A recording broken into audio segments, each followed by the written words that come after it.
हमारे पास next question है prove that. हमें लेफ्ट साइड को राइट साइड के बराबर प्रूव करना है। हम क्या करते हैं, trigonometric ratios of allied angles के कॉन्सेप्ट को यूज़ करते हुए इसको प्रूव करते हैं, जो अभी हमने डिस्कस किया था। सबसे पहली टर्म हमारे पास है साइन पाई प्लस थीटा। अगर मैं इसको स्क्वायर यूं करके लिख दूं तो साइन पाई प्लस थीटा की मैं पहले वैल्यू निकाल लेती हूँ, वो किसके बराबर होगी,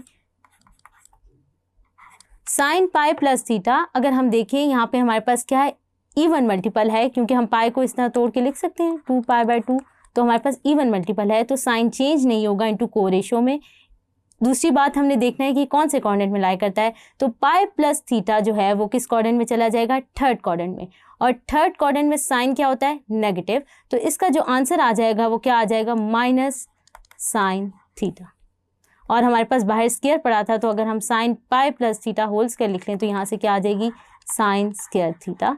ये टर्म आ गई। नेक्स्ट टर्म की तरफ बढ़ते हैं, वो क्या है, tan 3π/2 प्लस थीटा। 3π/2 हमारे पास क्या है, ऑड मल्टीपल ऑफ π/2 है, तो हमारे पास tan जो है वो चेंज हो जाएगा कॉट में, और 3π/2 प्लस थीटा जो है वो किस क्वाड्रेंट में लाई करेगा, ये हमारे पास कौन सा क्वाड्रेंट बन जाएगा, फोर्थ क्वाड्रेंट में। फोर्थ क्वाड्रेंट में जब लाई करेगा तो हमारे पास फोर्थ क्वाड्रेंट में tan क्या होता है, नेगेटिव होता है या पॉजिटिव, नेगेटिव होता है, तो इसका आंसर क्या आ जाएगा, माइनस कॉट थीटा। इसी तरह नेक्स्ट टर्म को लिख लेते हैं, वो क्या है, कॉट, स्क्वायर को मैं छोड़ रही हूँ अभी, बाद में स्क्वायर ले लूँगी, वो क्या है 3π/2 माइनस थीटा। अब हमारे पास दोबारा क्या है, ऑड मल्टीपल है, तो कॉट चेंज हो जाएगा tan में, tan थीटा लिख लेते हैं, नेगेटिव आएगा या पॉजिटिव, उसके लिए हम देखते हैं कौन से क्वाड्रेंट में लाई करता है।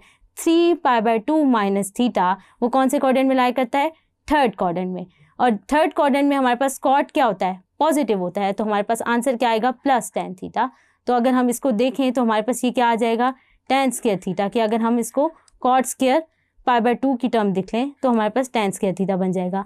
इसी तरह हम नेक्स्ट टर्म की तरफ बढ़ते हैं, cos पाई माइनस थीटा की वैल्यू हमने निकालनी है, तो हमारे पास क्या आएगा, pi minus theta mean in second quadrant, और again even multiple, no change, तो हमारे पास साइन कॉस जो है कॉस ही रहेगा, कॉस, और सेकंड क्वाड्रेंट में हमारे पास कॉस क्या होता है, नेगेटिव होता है, तो आंसर क्या आ जाएगा, minus cos theta. Next term की तरफ देखते हैं, अगर मैं यहाँ से cos pi minus theta whole square लिखना चाहूँ तो वो क्या आ जाएगा, कॉस स्क्वायर थीटा, क्योंकि माइनस क्या हो जाएगा, प्लस हो जाएगा। अभी नेक्स्ट टर्म हमारे पास क्या है, कॉसिकेंड 2π माइनस थीटा। कॉसिकेंड किसका इन्वर्स है, साइन का, तो हमारे पास अगेन इवन मल्टीपल है, सो नो चेंज, तो यहाँ ये क्या रहेगा, कॉसिकेंट ही रहेगा। और 2π माइनस थीटा कौन से क्वाड्रेंट में लाई करेगा, फोर्थ क्वाड्रेंट में, और फोर्थ क्वाड्रेंट में हमारे पास जो है साइन क्या होता है, नेगेटिव होता है, तो इसका आंसर क्या आ जाएगा, माइनस कॉसिकेंट थीटा। तो अब हमने जो ये वैल्यूज़ निकाल ली हैं इनको मैं पुट कर देती हूँ लेफ्ट साइड में, तो देखते हैं हमारे पास राइट साइड के बराबर आता है। हम डाल लेते हैं, पहली वैल्यू हमारे पास क्या है, sign square theta, second value हमारे पास क्या आई थी, माइनस कॉट थीटा,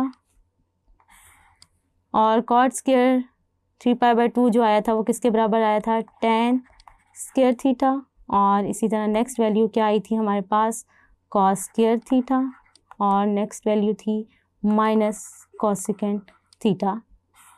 हमने ये लिख लिया। अब हम देखते हैं कटिंग हो रही है, अगर मैं इसको तोड़ के लिख लूँ, tan स्क्वायर थीटा क्या आ जाएगा, साइन स्क्वायर थीटा और कॉस स्क्वायर थीटा, तो ये जो है ये पूरा क्या हो जाएगा, कैंसिल आउट हो जाएगा, और यहाँ से माइनस कॉट थीटा, अगर कॉट थीटा को मैं लिख लूँ minus cos theta over sine theta, और डिवाइड हो रहा था यानी मल्टीप्लाई कॉसिकेंट थीटा, तो ये क्या आ जाएगा मेरे पास, यहाँ पर ये माइनस माइनस से कैंसिल हो जाएगा, और ये क्या बन जाएगा, साइन थीटा, क्योंकि कॉसिकेंट थीटा साइन थीटा के इन्वर्स होता है, तो यहाँ से क्या आ जाएगा, cos theta, which is equal to right side, और हमने यही प्रूव करना। Thank you.